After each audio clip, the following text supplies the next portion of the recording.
Welcome, Diara. My dad is over here trying to figure out where the Instagram link is. So I'm trying to tell him, I gotta like text my dad, like, hey dad, it's on my Instagram. It's on my Instagram page. But yeah, thank you everyone for tuning in. B Ray. Hey Kiana girl.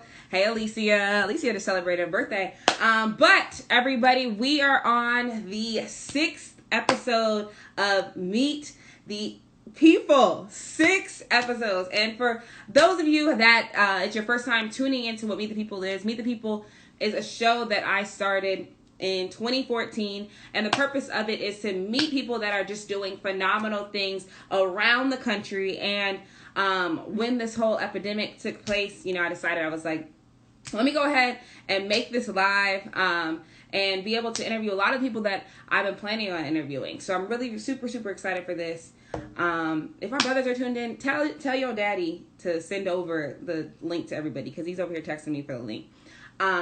But yeah, so tonight is a good one. And I say this because every episode that I have is a great one. But this one I'm super excited for, because we are featuring the one and only Derrick Rutledge. Derrick is known as the makeup maestro, and he's a celebrity makeup artist for some of Hollywood's most notable figures, including Oprah, Michelle Obama. Derrick is here. He's coming in, Derrick. But Derrick, I got to give you a roses. So I got to read this bio before I call you in. But he's done makeup for Oprah, First Lady Michelle Obama, Shaka Khan, Patti LaBelle, and more. Like, his list goes crazy, and y'all about to hear some of the people that he's done. But he's also worked on the set of Ava DuVernay's A Wrinkle in Time.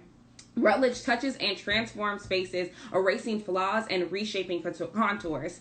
He brings out beauty, confidence, and the sheen of stardom. As Oprah once said, she said, he makes every day your prettiest day, okay? Every day your prettiest day. And y'all, I got some lashes on today for him. But he's not only a makeup connoisseur, he's also a gifted singer, so we might even maybe get him to sing. I don't know. But he's a gifted singer and an entrepreneur, making and paving the way for many. So like I said, he is here. So we're about to connect with him. We are bringing you in. And y'all, he is a busy man, okay? This is not an easy interview to get, because y'all know he goes everywhere with Oprah. And he is here. Hey, Niall. Hey, Derrick. So I was like, How are you? but I had to give you your roses, and I had to read off your bio. I appreciate that. I appreciate that. But it's an honor. Like I said, I was telling people, this has been something that has been in the works for years. I have been trying to get you on my show, and if it wasn't for old Aunt Rona, I'm finally. Corona. You have me. That's funny because you've been asking me for, gosh, what, 3 or 4 years about being your show, and I always was trying to work it out. The problem was I could never make it to an interview you were trying to have because I was always on the road. So, Always on the road. yeah, Rona kept me in place, so I'm actually here with you now. Exactly, because you have to go everywhere. If Oprah calls, then you gotta go. All right, and you gotta, Right. so you're always on travel.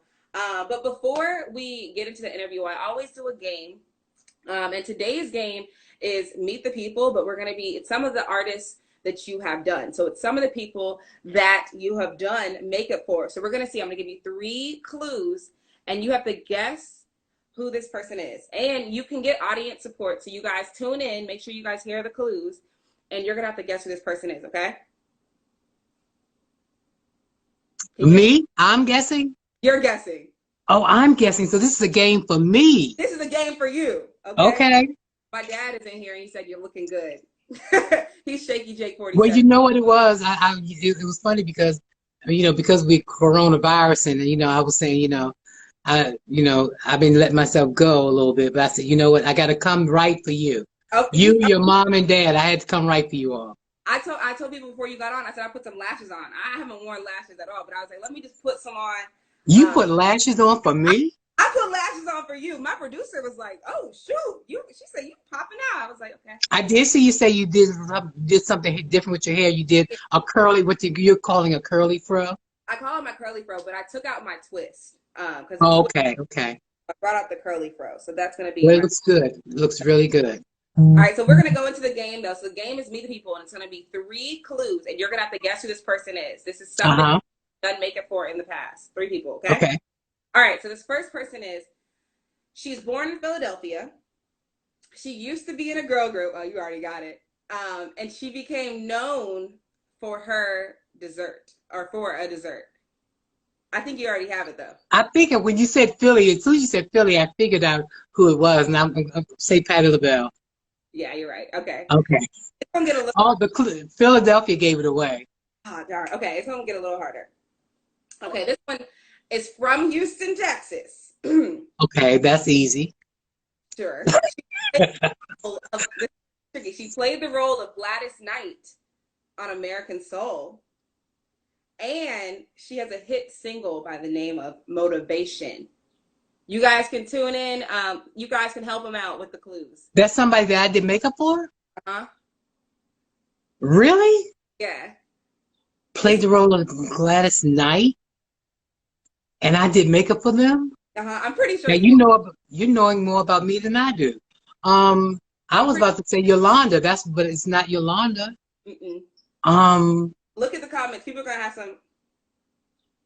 Okay. Gosh, you got me on that one. You guys can help.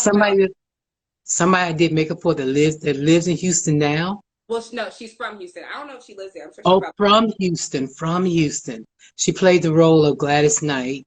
And she has a hit single, Motivation. Now, that's sad that I don't know that one. That's sad. All right, the person was Kelly Rowland. And didn't you do Destiny's Child back in the day? Good Lord. You're taking me way, way, way, way back. At the very beginning, back when they were together as Destiny's Child. You're right. Exactly. I'm even thinking of an individual. I didn't even think about the groups I used to do. We going back. I see you going back. You're going way back. We're going back. Yeah. Destiny's Child. So that's why I was like, we'll see if he'll get this one because you've done so many faces. All right. This last person. You got me. Okay. Who I found out that you did just from my research. I was just shocked to see that you've done this person. So she appeared on Star Search at a young age. She performed at the Oscars in 1998, making her the youngest singer ever. And her third and final album was self-titled and certified platinum. Good Lord. It's another way back. Oh, goodness gracious. You guys can help him out too. Please help me out. I can't believe you know more about my life than I do. Golly. Platinum. Star Search. So you guys are guessing some of the people that he's done makeup for. So these are some of the people that he's done makeup for. And I'm giving him 3 facts and he has to guess who they are. So I'm going to read them off again. Okay. She appeared on Star Search at a young age. She performed at the Oscars in 1998, making her the youngest singer ever. And her third and final album was self-titled and certified platinum. Shanice? I don't know who that is. Gosh. It's in the comments. Aaliyah? Yes, this is Aaliyah.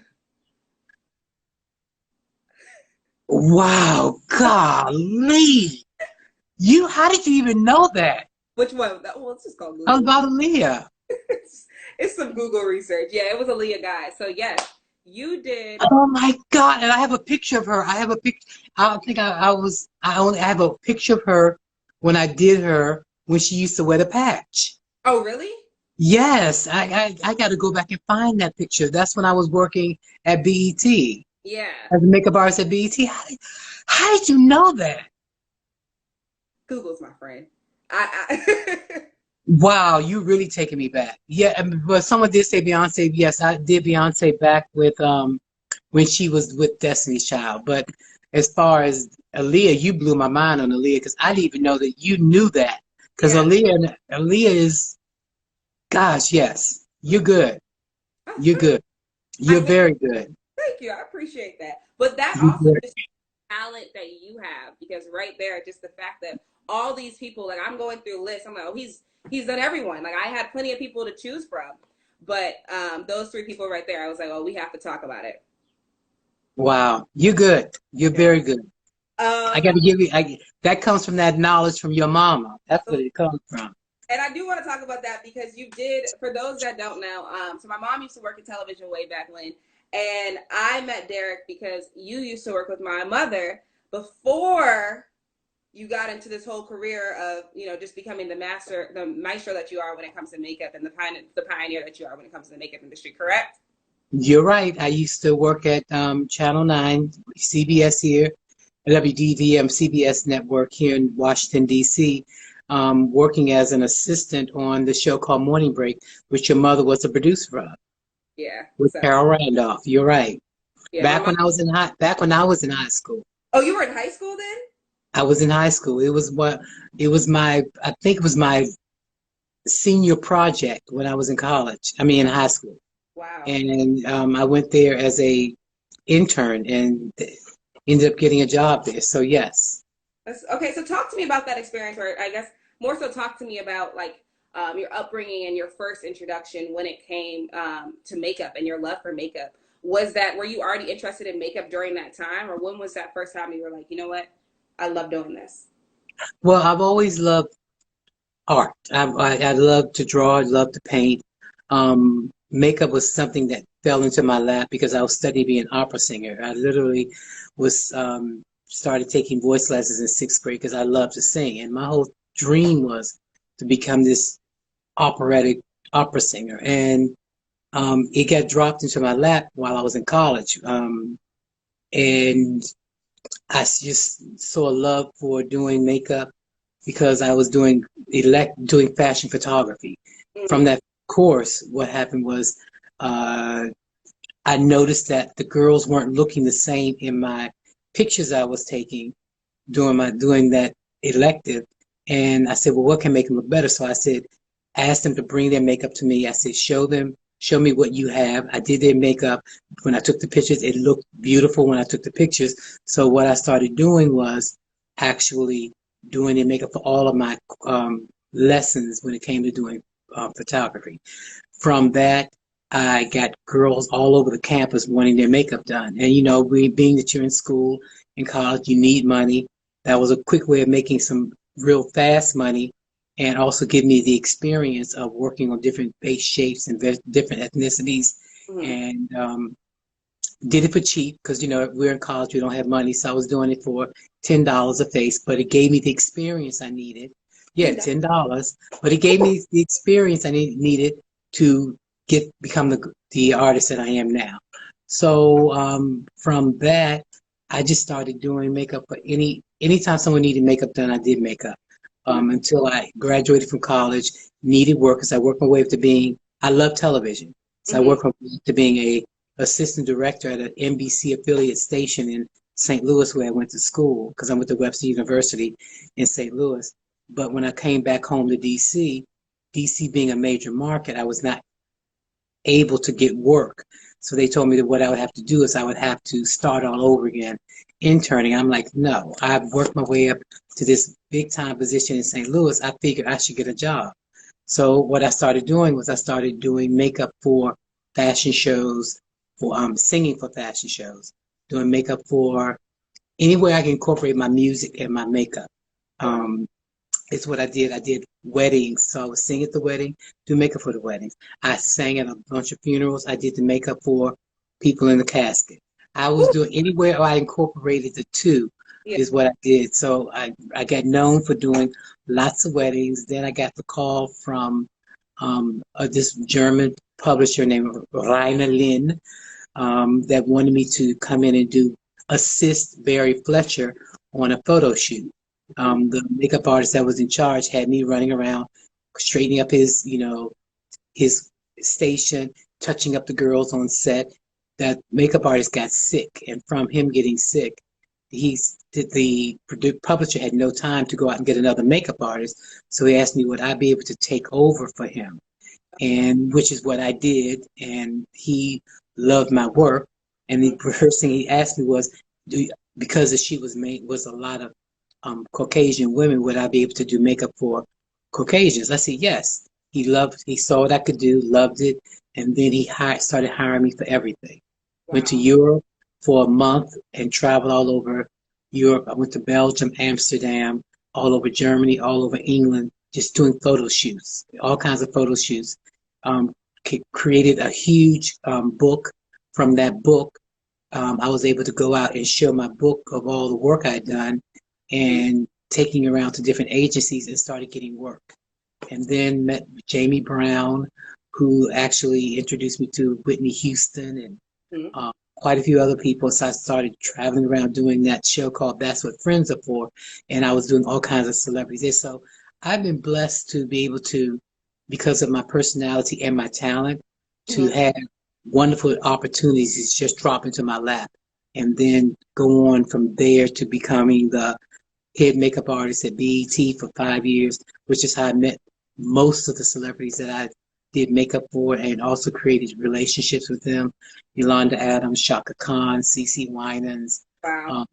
all the girl groups from the 90s, Brownstone, TLC, all of those girl groups. And then I got to do Aaliyah. I was doing Lil' Kim. I was doing all of them. And then what happened was once I left BET and then and once they moved to New York, I let everyone know I'm available. Please hire me. So then I got the opportunity to travel literally all over the world doing makeup for every celebrity that wanted to hire me. Yeah, here I am. I'm taking away from you. You asked, I'm up here just running free, and then and not giving you an opportunity to ask me questions. It's a catalog. But I'm giving you a quick summary because I know we have an hour, and I don't want to. I'm trying to give you answers to questions I know you will probably ask me, but there's so much to my life that I'm working, as a matter of fact, I'm working on a book because there's in between all those gaps are other little things that have happened. I forgot to mention the fact that I worked at Dudley's for 5 years doing makeup for all the beauty books and helping them create their beauty line of cosmetics and everything. So there are little gaps in between that led up to the First Lady, which led up to Oprah. But, let you run your interview. I don't mean to take over. I really don't. No, you're totally fine because you have been in the industry. I don't know if you want me to say all the years that you've I don't care. Has it been 30? It's been 30, right? This year makes 30? Yeah, I look good. I look good for 30. Okay, because you're 36. You've been doing this since you were 6. Yes. I actually in my mid 50s. So. Yeah, well, 30 years in this game. And so when you have a bio like that and when you've been in the industry that long, I expect answers to be that in depth of your journey to how you got to who you are today. But I do want to ask, were there ever challenges that you faced being a Black male in this industry? Because oftentimes you see women off in a lot of careers that we go into, it's male dominated. But you would think the beauty industry is something that is more female dominated. So was this ever a challenge for you when starting off in your career? Let me be honest and take it back to there. When my parents, I went to private school. I went to Georgetown Day School, GDS. And my parents' intention was they wanted me to go on and be a doctor, Derrick Rutledge, doctor. My interests were always in something related to arts, fashion, beauty, painting, anything that was art related. And so when I, went away to college, to be this opera singer, it goes deeper than what I want to really get into. But let's just say that my voice teacher said that I would never make it in the music business. And that's because of my weight at that time. At that time, my heaviest was 586. And I had very low self-esteem. The teacher said that because of my weight, I would never make it as a singer. So he suggested that I minor in music and major in something else, which is how I came about going into the industry of going into doing producing and directing and learning how to working in a recording studio, doing photography, which I won a couple of awards for photography because I have a good eye. And because of that, I decided that I was good at something besides the music. I was good at doing art. So what I wanted to do was I wanted to, wait a minute, what was the question again? Because I'm running into a tangent. What challenges do you face being a black male in the industry? Okay. So the Yeah. challenges I had was that um, at that time there were, when I was coming along, there was no such thing as a celebrity makeup artist because there were you had Max Factor, you had Wave Band, you had all these other older makeup artists that worked in Hollywood. When I came along, the industry was not as saturated then as it is now. Yeah. And, my parents, especially my father, was saying that he said, boy, men don't do no makeup. That's something that women do. So, you need to go out there and find yourself a real job. And so, but I was like, Daddy, I really want to do this. I'm really good at this. And it wasn't until he started seeing my work on television and hearing other people say how good I was did he really see that I was as good as I was. So to answer your question, you would think that um, it would be an industry that was dominated by women, but I find that a lot of women love that touch. They love the attention that male Mm, hairstylists give them. okay. Because they can be they're your confidant. And like I get to talk to them, listen to their problems. A lot of times I've learned early in my career not to really give advice, but to listen. And the Mm, reason why I listen because everyone wants to have a reason they want to have someone to be able to bounce their problems off of. They don't necessarily want an answer, but as long as you're listening to them, then they're willing to share. And I found that there were a lot of men that I met in the industry when I first started that were makeup artists. Kevin O'Coin, who's no longer here, Sam Fine, who I was good friends with, quite a few makeup artists that were male. And then I started being introduced to a lot of female makeup artists that are very good in the industry. And but right now, the industry is very saturated. mm. It's very saturated with not only wonderful male makeup artists, but phenomenal women makeup artists as well. So I hope that answered your question. Yeah. But how does it feel? Because oftentimes, like especially on social media, you see a lot of makeup artists, right? You see a lot of people, even a lot of them. How does that make you feel in a way to be a pioneer for those male and even women that are putting out this content? How does it feel to be able to lead that way and to open that door? Well, what I like to do, because that's a question I get from a lot of young makeup artists, which I call them all my godchildren. They're all my godchildren because I realize that a lot of them have been following me for years, and they take me back and remind me of things that I totally forgot about. And to know that um, they are working in an industry that is so overly saturated that they're trying to figure out what direction to go to. And so what I explain to them is that you got to find your niche. Mm-hmm. Everyone is not going to get a celebrity as a client. Don't go into the industry thinking I'm going to get a celebrity get a celebrity to do their makeup.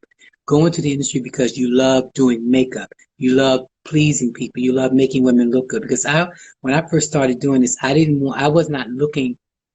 I never said I wanted to be a celebrity makeup artist. I never said I wanted to do a celebrity.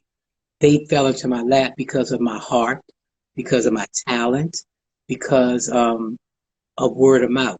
Word of mouth means a lot in this industry. If you have a good heart, you have talent, that will take you far in this industry. Because when I was coming along, there was no such a thing as a powerful platform of social media like it is now, where so that if somebody wants to find out what you can do, they say, "What's your Instagram site?"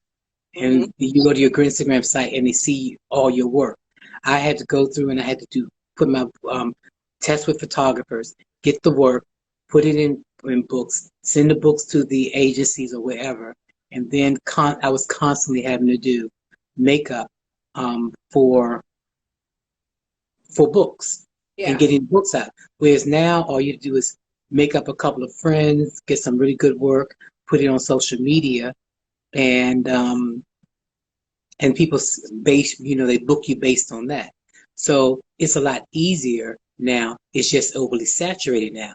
So you got to find your niche, be it special effects. Maybe it's for movies. Maybe it's for working in a salon.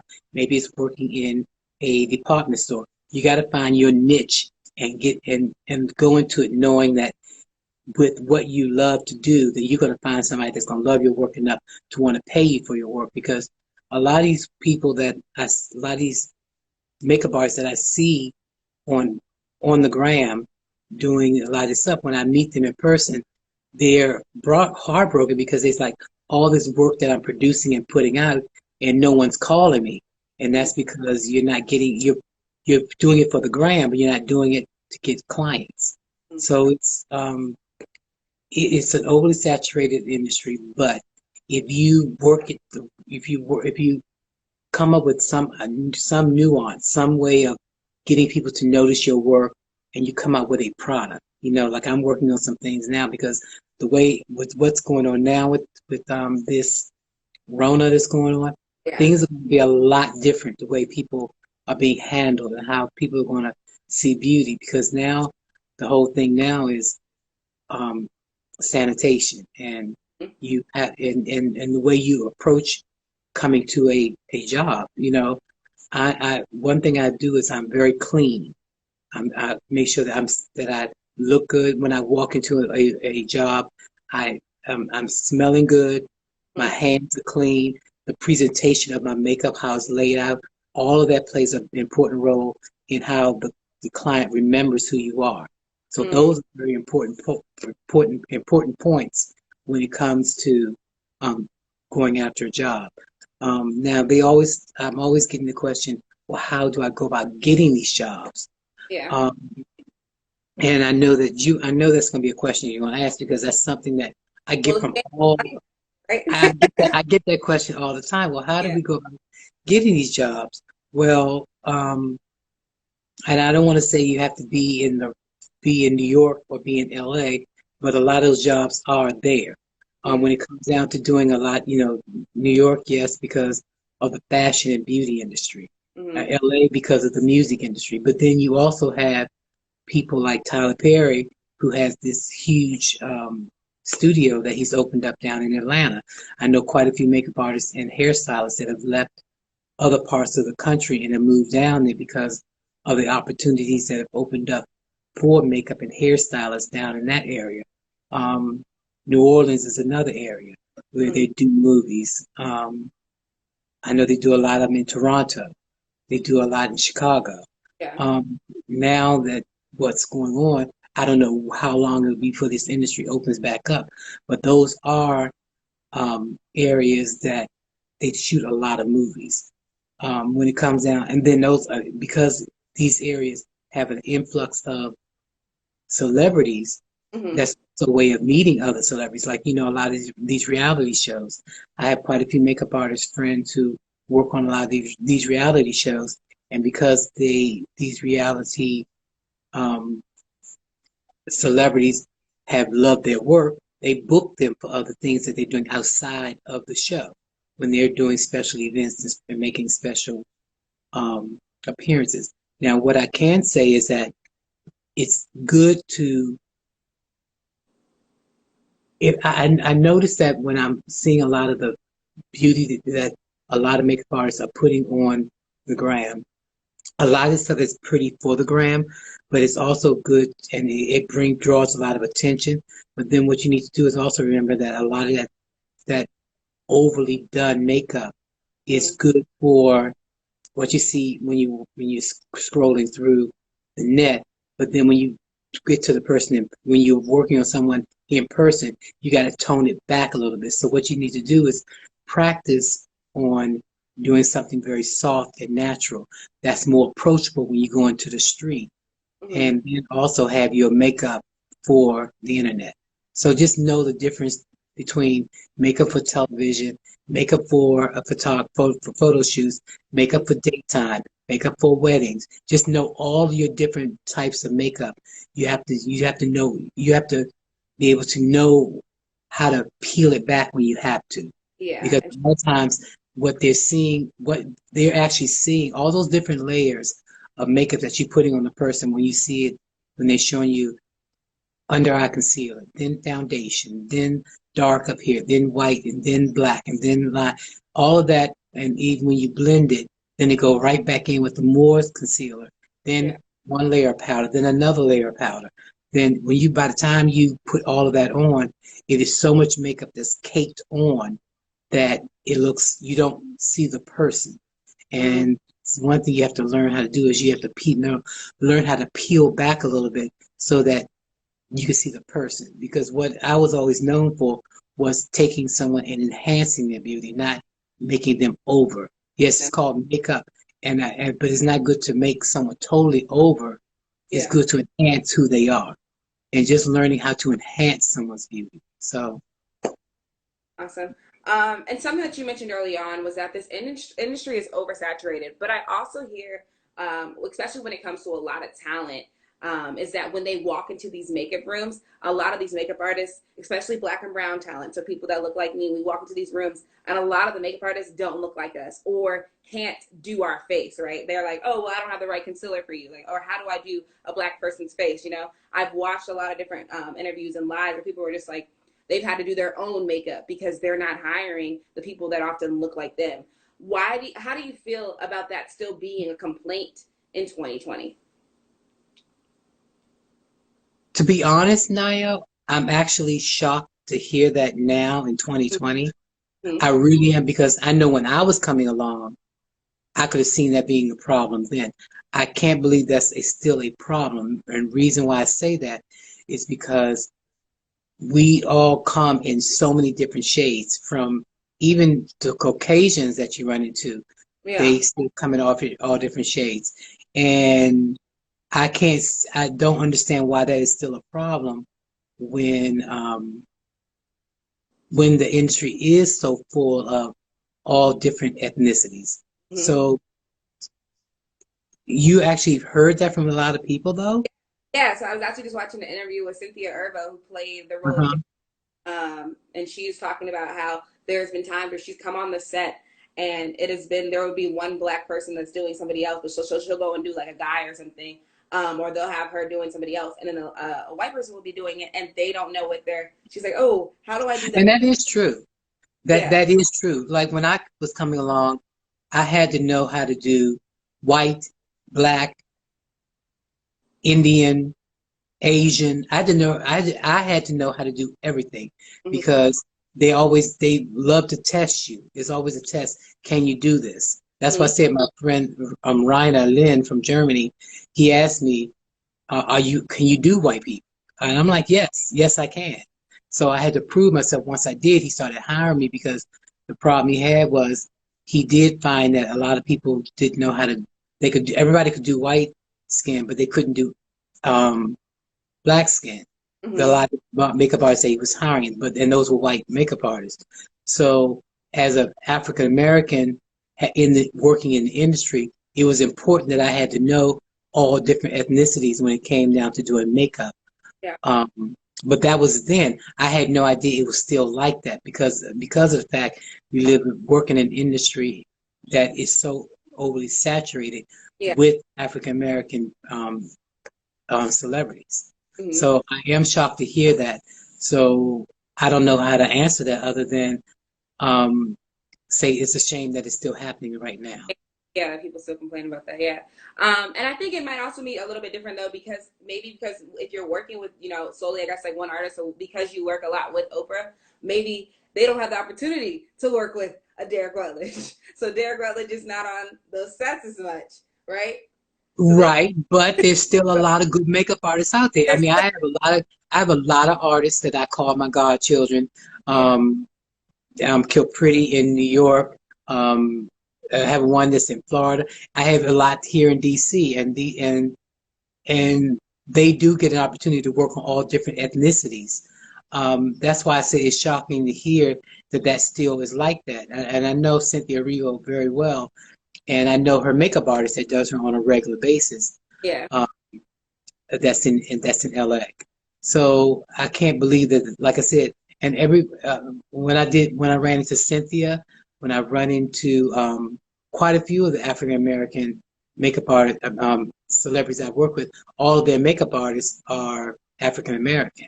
Yeah, So so that's why I said, go out there and kind of hire those people so that they can bring them on. Like you got to bring all these people on with you almost to those sets. well, Because that's what a lot of them do. A lot of them, once they get a makeup artist, like I said, that they're comfortable with, that knows in their skin, know how yeah, to make them up, then they'll actually request them. That was the one thing I had. One thing about me was that the celebrities that I did work with, they would say, if you don't bring Derrick in, I can't do it. That was exactly. a blessing to me to Yeah, hear that, because a lot of times you don't get those options to be able to bring in your own um, artists. But that's what, a lot of makeup artists, a lot of celebrities are now saying, if you can't bring my makeup artist, you can't get me. So that lets you know that they're comfortable with their artists, and they also show a lot of loyalty. That's where the loyalty comes in. so speaking of that loyalty, you've been working with Oprah now. Has it officially been 10 years? Or This will it year makes 10 years, be yes. this year? You've been working with Oprah for 10 years. What would you say? Now, I know it's hard, but what would you say is a typical day like? I know there's no typical day with someone like Oprah, but what would you say is a typical day look like for the makeup artist of Oprah? A typical day is, of course, being ready and set up. Well, once I know the night before what the exact schedule is going to be, Mm-hmm.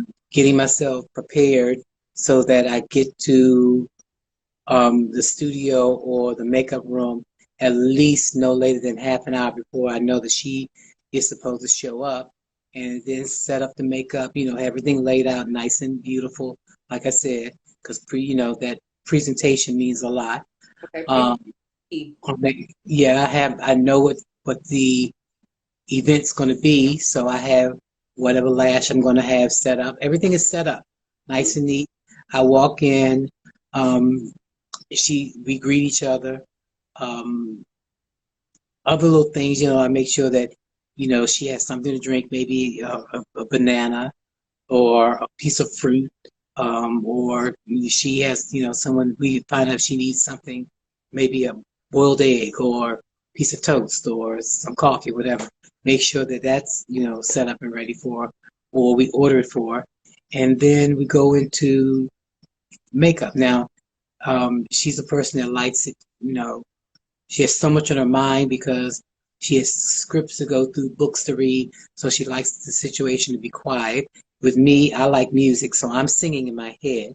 So I pick a song that I want to sing, and I'm doing makeup and I'm singing in my head, and sometimes moving around, and I'm just, doing makeup. And she's going, what's going on today? And I'll tell her, I say, well, I got this song in my head and I'm just moving to it. So she'll either ask me what it is, or and I'll be humming it and everything. And she may join in because she knows I love gospel music. Mm-hmm. And so that takes her back to her roots and whatever. And then do her makeup, working with the hairstylist. The hairstylist is getting her hair done. And so after everything is done, then she goes and get dressed. But beforehand, we already know exactly what she's going to wear. We know what the situation is, whether it's going to be a magazine shoot, an appearance somewhere. We know exactly what the scenario is going to be, so we know exactly how to make her up. Mm. Whew. And then once she's done, we go wherever she's got to go, and we keep her touched up for wherever she's got, whatever the event is. Okay.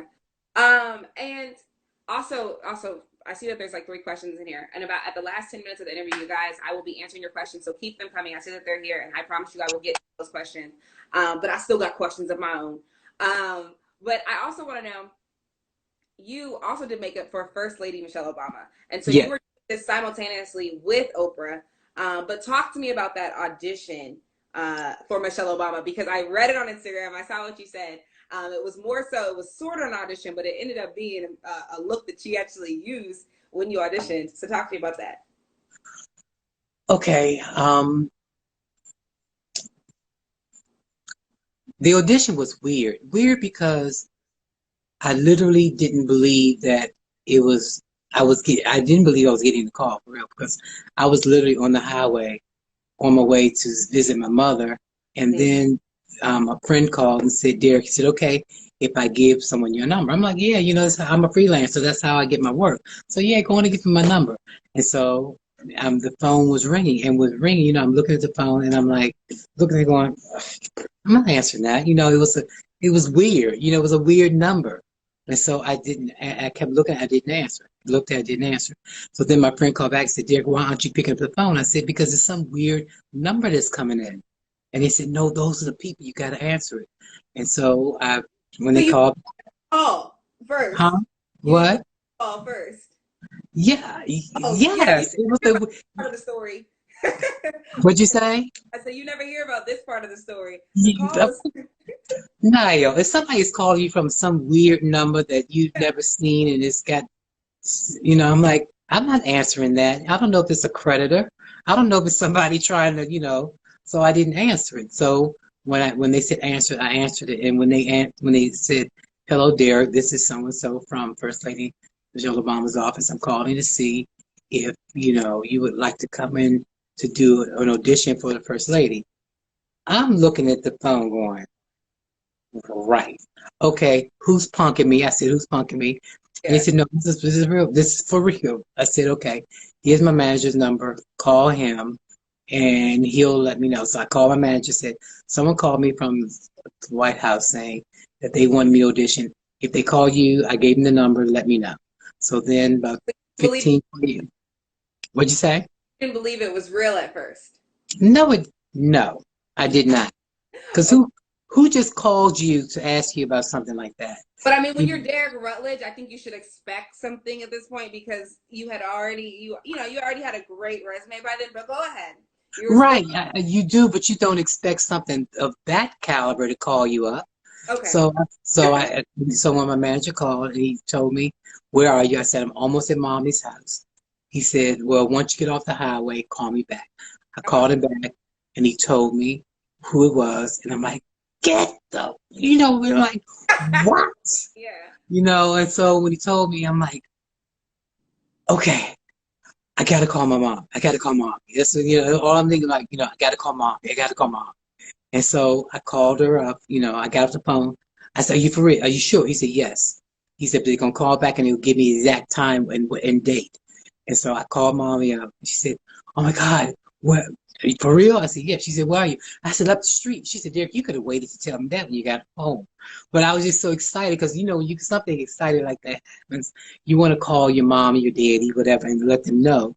So Get I was calling her. So when I got home and I told her the story again, she said, then she went into being happy to mother mode. "Okay, well, what you're gonna have to do when you get there, you're gonna have to make sure you wear a suit. You're gonna have to cut your hair, make sure your hair is done nice and conservative, yeah. all those kind of things. Make sure I said, "Mom, you get, you don't have to worry about that. I got it. I got Yeah. it." So that's basically how it happened. And then they called me, they set up the interview. I went to do the interview, did her makeup, and then once I did it, of course I'm nervous, because something like that, especially what made me really nervous about it and what made me happy at the same time was that I literally saw her at the inaugural. Ooh. All right. So it said that he left. All right. We're gonna see. We're gonna wait for him to come back in. Of course, it's gonna stop right when it gets to the good part. I'm gonna bring him back in now. All right. Right when it got to the good part, y'all. Are you back? Yeah, what happened? I don't know. It just said that you left. I was like, what in the world? But you were still. Why would I leave in the middle of it? It's such an important story. I was like, wow, he just dropped it. He said, hold on, to be continued. You had to get people hype. It's okay. It made sense.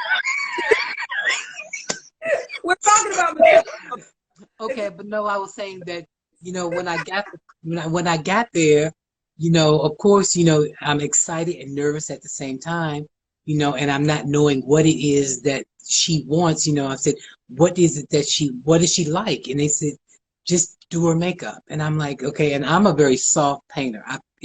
in this industry, it's best to start soft and build, because you don't know what people like. You don't know, they say we're leaving it up to you. And because as I paint very soft, I paint soft. And so then I ask them, well, do you like it? And they'll say, yeah, but can you add a little more of this, or can you do a little more of that? Then I can add it. If you put on too much, then it's hard to take it off. Yeah. So when I finished her, and she went, in the schedule, the way it works is you do the makeup, do the hair, she goes and gets dressed, and she comes back in for final looks. Well, when she went to go get dressed, I said, well, okay, y'all, well, how did I do? Do you think she likes it? And they said, well, yeah, she likes a little more of this, and she likes a little more of that, and she likes, and maybe they said, and I'll never forget this. Maybe if we call you back, you can do that, and you can, show. I said, well, I can do that when she comes back. They said, no, there's not enough time. We literally only have about 3 minutes. That's to final looks. She has to walk, get on the elevator, and go down and meet her people. I said, I only need 2 minutes. That's all I need. Mm-hmm. And so when she came back in, I had everything set up. I had she wanted more contour. She needed a little darker on her lip. She needed, a little more liner. I had everything set up. And so when she came, I said, First Lady, I hear that you like such and such and such. I only need 2. She said, Derrick, I'm not going to have time. I said, trust me. All I need is those 2 minutes just to give you what you wanted. And because I used to work at fashion shows at Howard University, I used to work there doing makeup for all the fashion shows there. Where I was doing an average of 25 to 30 girls by myself.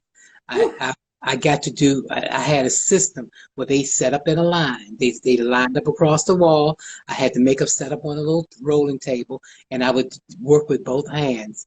And I would do their makeup, and I would have makeup in both hands. I do stuff with both in my hands. I do contour, everything. I did, and I got fast. So because of that, I was used to doing makeup fast. So I said to the First Lady, I said, all I need is 2 minutes. That's all I need.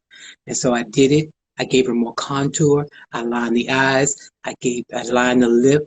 I gave her a thicker lash. I did everything. And by the time I finished, and she turned around, she said, oh my God. And everybody was just blown away. They said, we cannot believe you did that quick. And from that, she went downstairs. From that, she went downstairs to her event, which I really thought I was coming in for an audition. I found out it was the actual St. Patrick's Day dinner at the house. That's what it was for. And from that point on, I mean, they started writing about, oh my God, who is this person that did the First Lady's makeup? She looked beautiful, her confidence, because one thing that I noticed is that when women like what they look like and they see themselves in the mirror, they carry themselves differently. They look good, they feel good about themselves. So she was carrying herself the way she felt, which was beautiful. Yeah. And that they booked me for the rest of the year. Wow. And that was in March. So that's how I got started there. Those 2 minutes, I just want to really just emphasize those 2 minutes because I think it's so important. Like when you're good at what you do, and I think someone even said this in the comments. Yeah, when you're a master at your craft, 2 minutes is more than enough. And you had to I just love how you said you had to let the FLOTUS know. Just 2 minutes. That's all I need. That's all I needed were those 2 minutes to give you exactly what I know it is that I could give you. But what they didn't understand is that I paint soft, and then it's nothing to add more. But if it was too heavy, because what they said to me, I'll never forget, they said, the problem with you is that you paint so soft, you paint it soft. The problem they have with other makeup artists at the audition, they painted too heavy. They needed a balance. And so it's easy to go from soft and add more. If you put too much on, it's hard to take it off.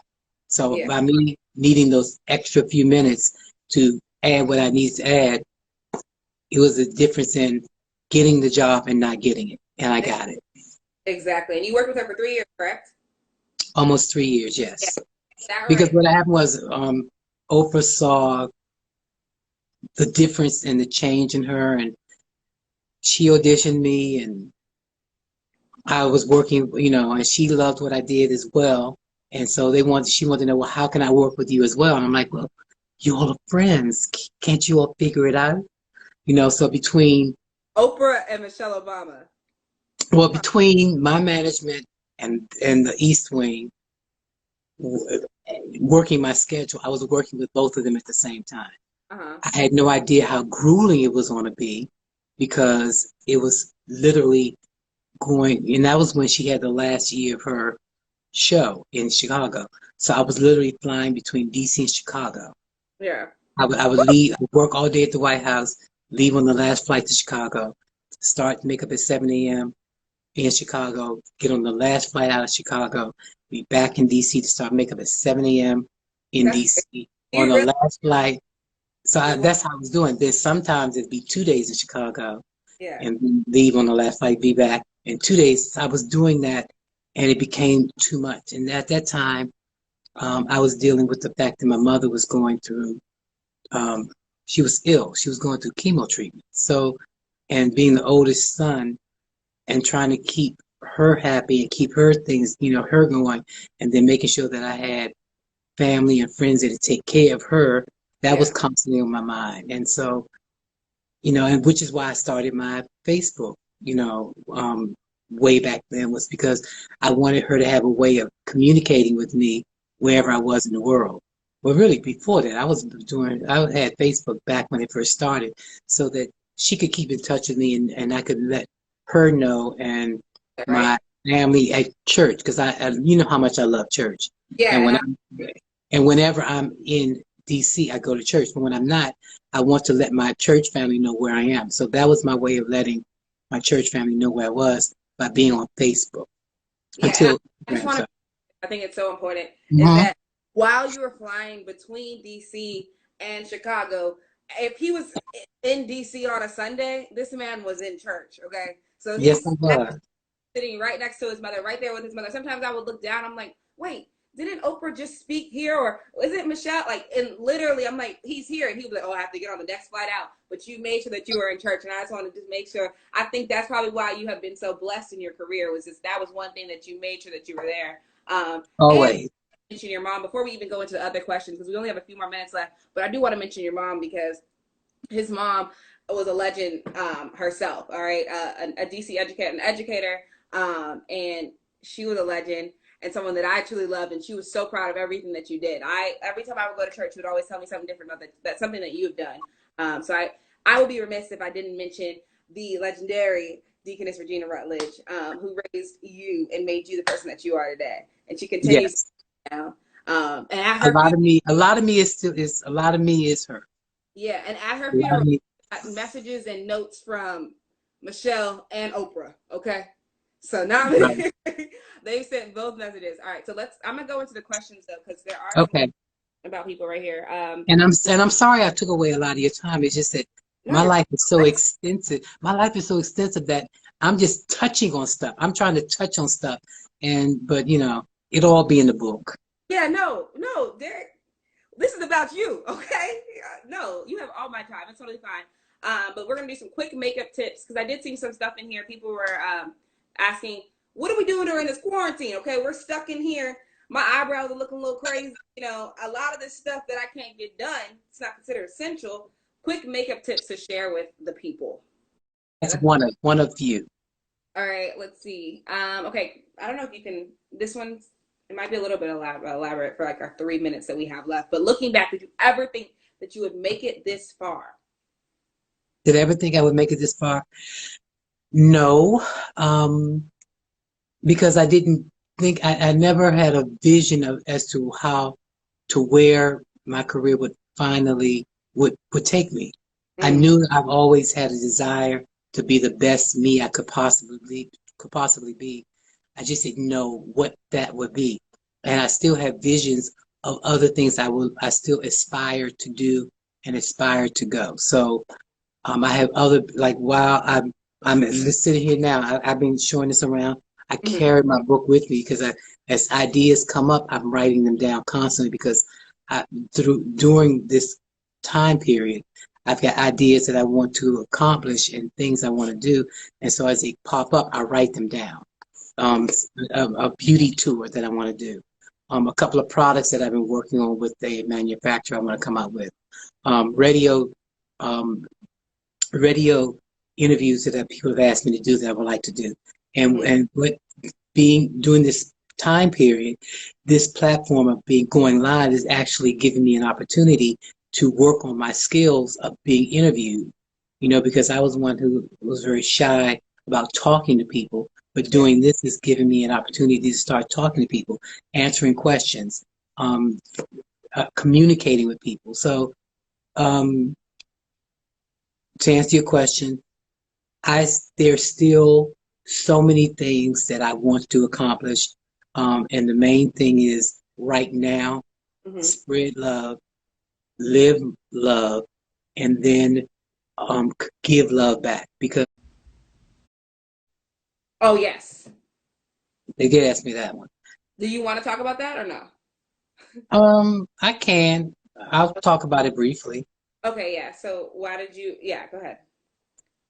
With Michelle Obama, what made you, I guess, finally make the decision to just kind of be with Oprah full? Was it Oprah full time, or what was I guess, the final decision? Well, I did it for 3 months straight. I did. I kept that schedule up for 3 months, and it was too much on me. As if you're doing this, you're trying to take care of a parent.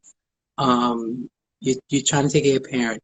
You're working for two of the most iconic women in the world, and you hold down a schedule like that. It was wearing on me. It was wearing on my health. It was wearing on me mentally and physically. And I had to make a decision as to which direction to go. So I had to think long term. And I've been with Michelle for 3 years. And so what I decided to do was, at that time, it was going into the final year of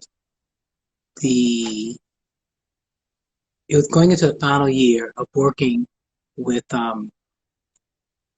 Michelle, and I decided that I wanted, I wasn't sure if she was going to be coming back for a second term. I wasn't sure.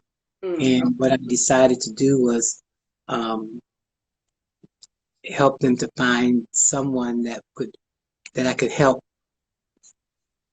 I'm trying to think of how to answer this in the right way. Yeah. I was thinking long term. I was thinking that at that time, Ms. Winfrey really needed a makeup artist, and that I needed to be able to take my career to another level. And one thing I know about God is that when He feels that it's time for you to go, He opens up doors and gives you a vision. And I had this vision of where I could possibly go. And I talked to Michelle about it, and she understood, and she let me leave with her blessing. Yeah. And then I ended up months later, it wasn't immediate, months later, hooking back up with Ms. Winfrey, because one thing she always said when she did her interview, she did an interview that I did she said in the interview that I did for the Washington Post, when they did an article on me about doing the makeup for the First Lady and Oprah at the same time, that because she got me from the First Lady, she would never take me from her. First Lady would always come first. She did say that.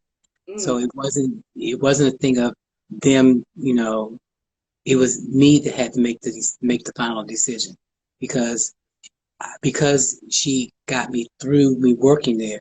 She wasn't going to say, you have to come with me. So it was my decision. It was my decision to do what I had to do. And because Michelle gave me her blessing, it wasn't as difficult of a move as it would have seemed. But I am blessed with the fact that she blessed me to leave, and Oprah blessed me and welcomed me back. So, even imagine. And here I am 10 years later. So, and still here. So, it was a blessing all the way around. Whew. So, is it fair to say that was probably one of the hardest decisions you've ever had to make? It really, really was. Yeah.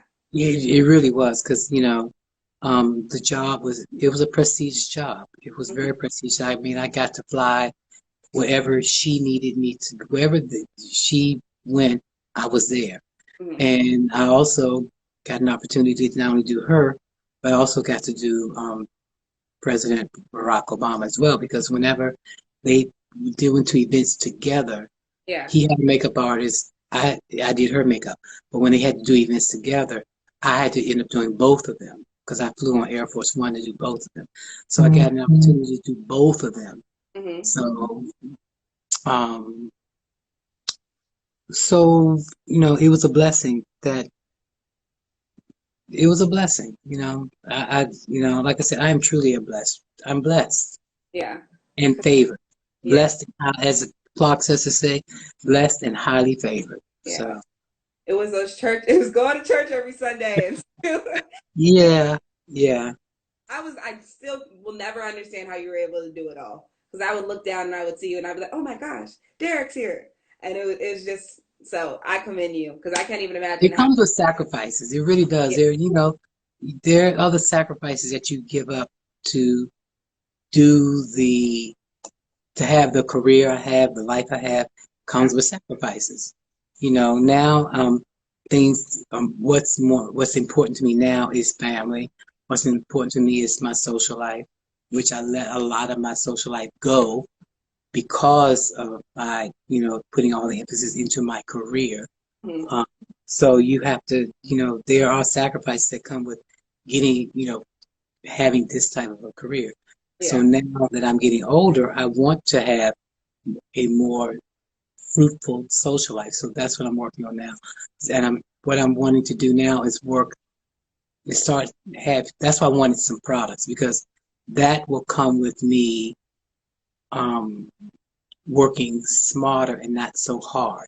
And that way I can start opening up and inviting, and having someone in my life, because, things like this, you're at home, you're by yourself, Yeah.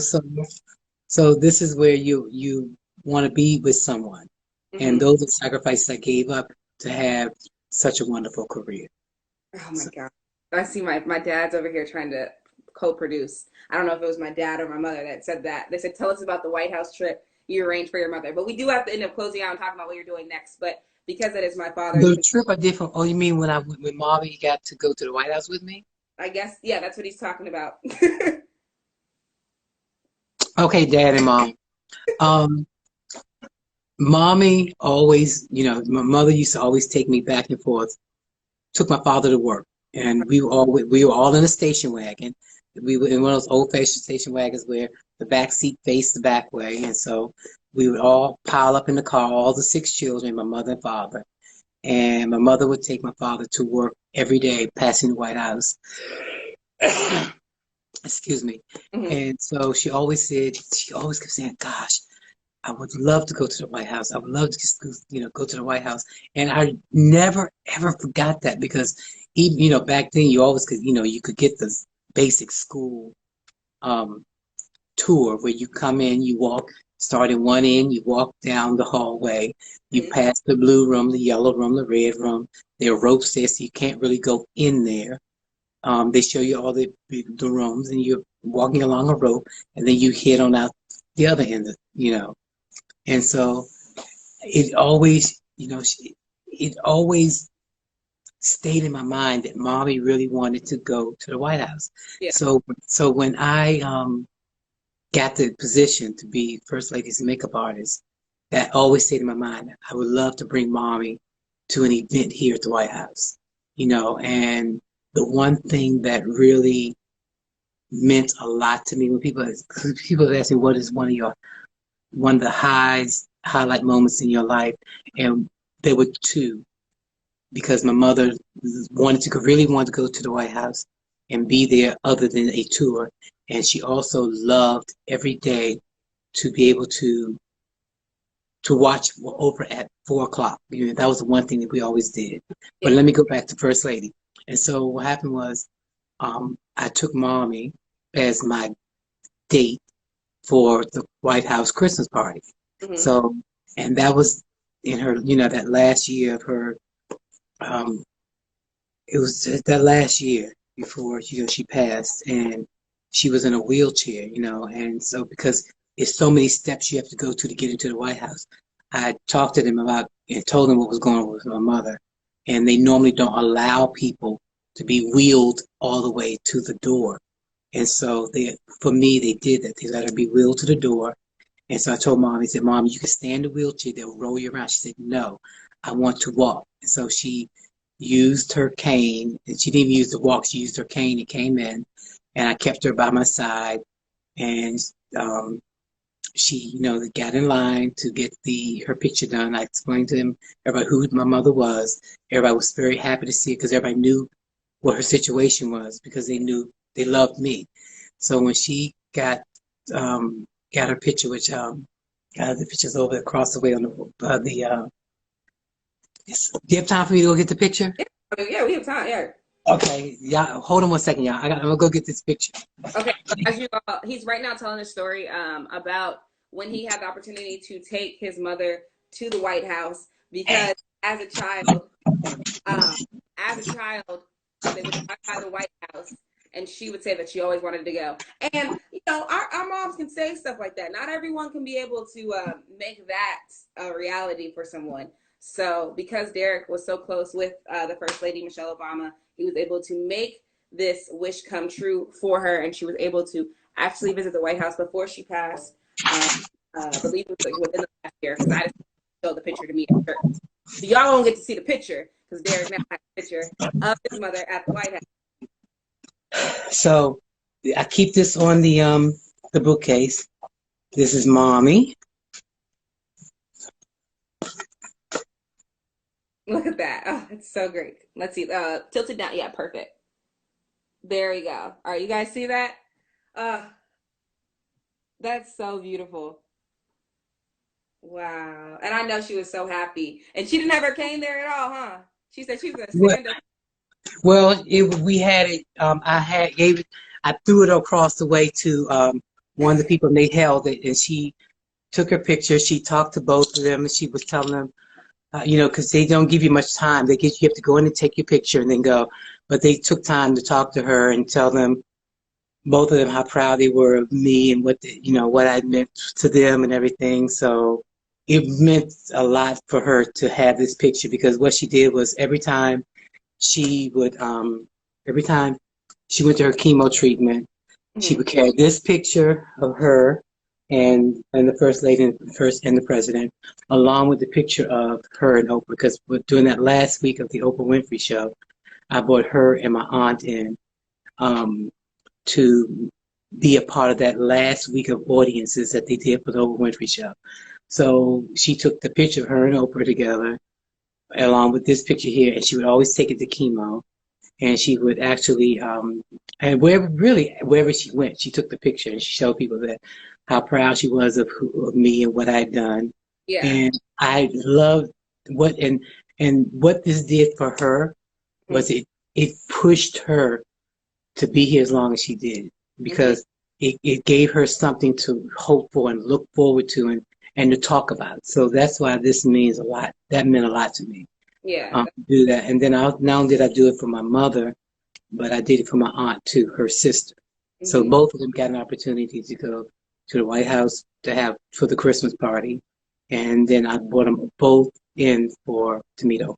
Yeah. So those little small things, they mean a lot, because like I said, that family means a lot. And then just doing wonderful things for people really helps you to be here. The Bible says, it'll keep me longer here on this earth because of the fact that I honor them as the way I did. So I do keep my upbringing in my heart and in the way I treat people. So yeah, I think that's so beautiful, because it was things that she often spoke of, and it's just crazy how life almost becomes full circle. So her riding by you guys in the car driving by the White House, and she's saying that she wants to go, and then you end up working for the first Black president's wife as a makeup artist. I think that's a beautiful thing, and you were able to actually get her to meet. Oh, is this a doggy? Yes, it's Drake. Yes, somebody had asked about the dog too. This Drake. Yeah. Drake, look, Drake. Yeah, so this was worth it to bring you back on for the second part. I'm glad that we could be able to kind of just go in depth, because They was trying to cut us off. Instagram was trying to cut us off. Well, Yeah, it only cuts you, only lets you get on for an hour anyway. yeah. So it wanted to cut us off at an hour. So I'm glad that you were able to come back onto the second part. But I I do. would not, I would, you mean a lot to me. You don't understand. I've known you, I knew you before you even knew you, because I know you from your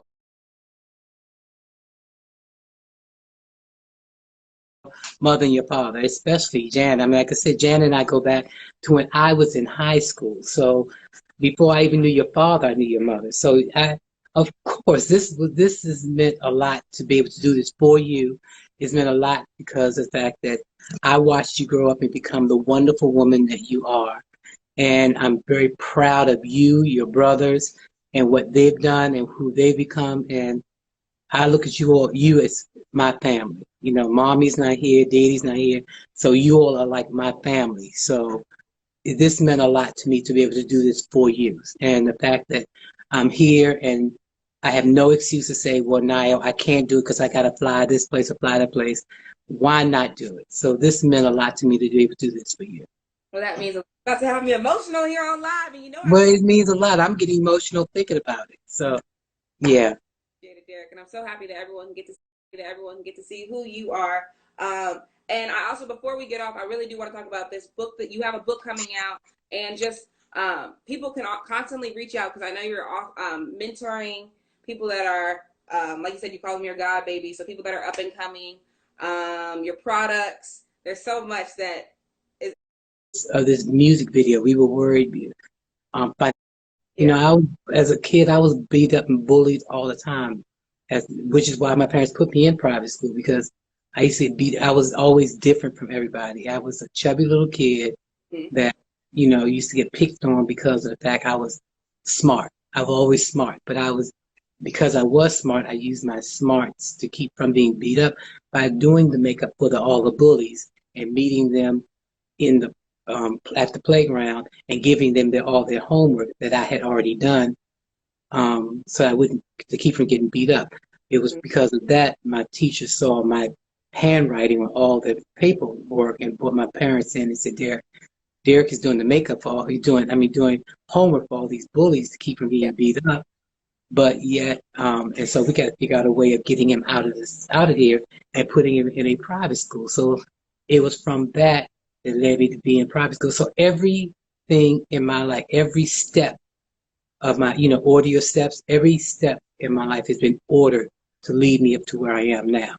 Getting with Oprah, I wanted to do Oprah for years. I mean, I say years.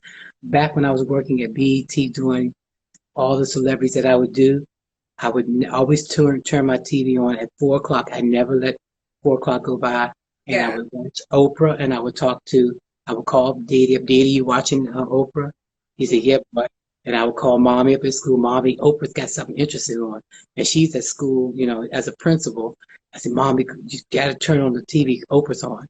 So I always watched Oprah at 4 o'clock, and my thing was, I kept saying, oh, she just let me do her.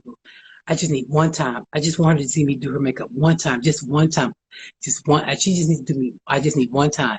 But and I tell her this story because she's like, when we had this thing that we all said it. I wouldn't have gotten her. I said I needed Michelle before I got you because I needed you to see what I can do on Michelle because everything happens. For a reason. Your steps are ordered by the Lord. So my steps were ordered. They had to fall in a certain way in order for me to get there. So I told her that, and I'm a firm believer in that your steps are ordered, and things happen for you when they're supposed to happen for you. Wow.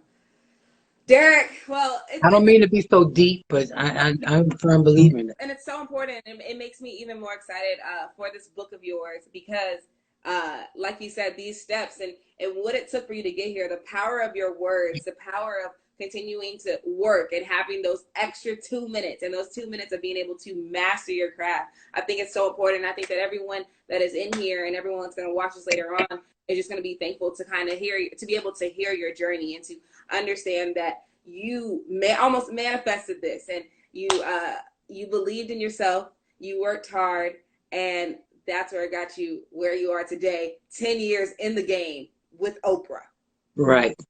with Lady O. With Lady O. with the second lady up. Who? Oh, the second lady up. Okay. You're right. You're right. But for everyone here, just to make sure that you guys are, if you don't, go and follow Derrick. He has a book that will be coming out. There's no date. I don't know when. I'm still getting it or outlined everything, but it'll be about everything pertaining to my life coming out. Exactly. And so you guys were able, you all tuned in for the full hour and a half, the after show. This could be the after show, the final thoughts with Derrick. A lot was spoken tonight, and I'm super excited to see, to be able to read your book and to be able to learn more about you, because I done learned a lot. I'm just so yeah, like I said, and I still have only skimmed over a lot of the other things. You know, like there have been a lot of tragedies that led to me getting here, but like I said, all of that come later. You know, will be 30 years in the book. So it's a lot of things that led up to, but you have to go through the fire, literally, to get to the other side, and you have to go through the fire to get. That's a word. Yeah, That's a you word. know, so. Well, thank you, Derrick, so much, and thank you for everyone that was able to tune in. Did you want to shout out any names? I know that is something that you do. If you want, I know people were saying they love you. I see. Well, Kim. I mean, it was so many people on here that I can't go back and say Yeah. hello to, because I mean, what I would have to do is go back and scroll and scroll and scroll. I'm not going to do that on your platform. That's my platform, so I don't want to take. I don't wait. I've taken away enough of your time on your platform. So thank you.